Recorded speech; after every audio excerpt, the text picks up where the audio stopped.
Another autumn carnival has come and gone, and in true Sydney fashion, it didn't disappoint. So, let's rewind and look back at the season that was.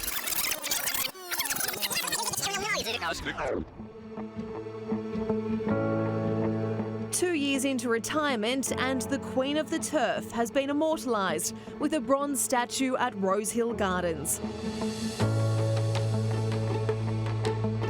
Yeah, it's pretty special. Winx certainly deserves the recognition that she's received, and it's certainly brought back a lot of proud memories with the unveiling of the Winx statue.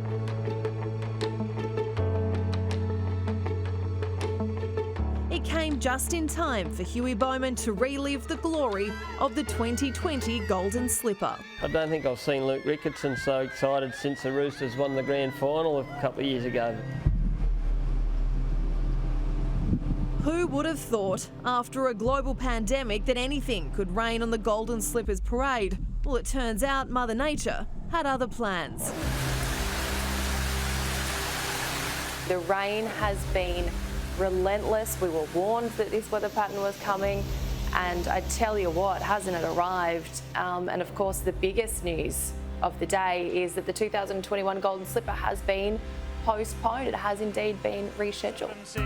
And the last 600 metres in 35. A week later, the carnival was back on track, staying inside, handing the Friedman brothers a very special slipper victory. Stay inside, Tommy Berry wins his third Golden Slipper.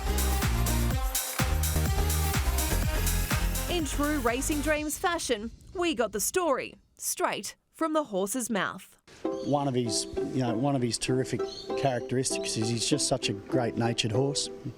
He doesn't mind having a little nip now and then. It was then on to Royal Randwick for the championships, and the Berry brilliance rolled on. This time, Tommy Berry and a trainer from Berry joined forces to take home the country championship final.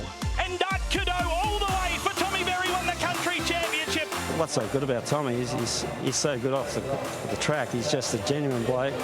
He's so good for racing and he's a good mate. There was history in the Derby in its 160th edition.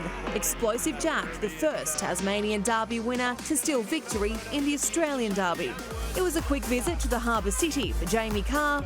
Instead of the usual tourist attractions, Victoria's star jockey took home the $3 million Doncaster. A nature strip silenced the naysayers in the TJ Stakes. But Nature Strip goes back-to-back in the TJ, and this is an annihilation. 10 days later, he became the first confirmed contender in the $15 million Everest. Will you be riding him? Well, I hope so. Here he comes, Animo.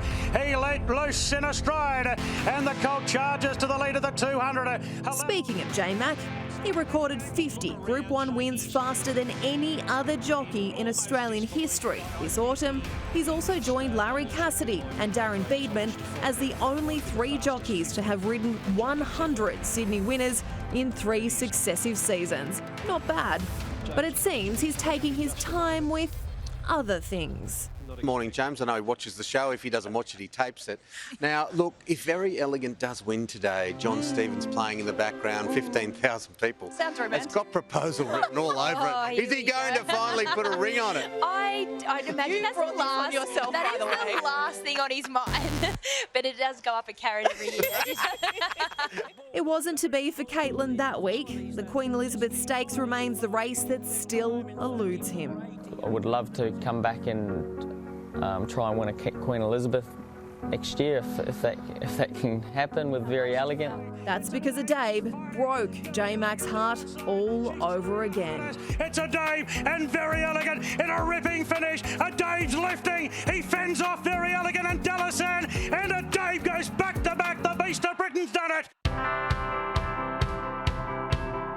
There's been some parties too this season. Crowds lapping up the live music and dancing. Timmy and I lapping up any event we could find. And Inglis lapping up a record Easter sale. That buys him. And of course the record early in the sale of 2.5 million, which I'm proud to say was an Arrowfield horse.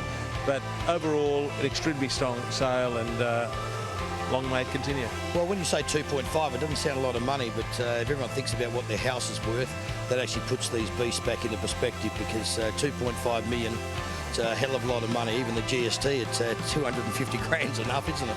Autumn 2021 has certainly been one to remember. Saddle up, because guess what's next? We're talking about Everest already. Soon it will be back with an Everest Racing Dreams.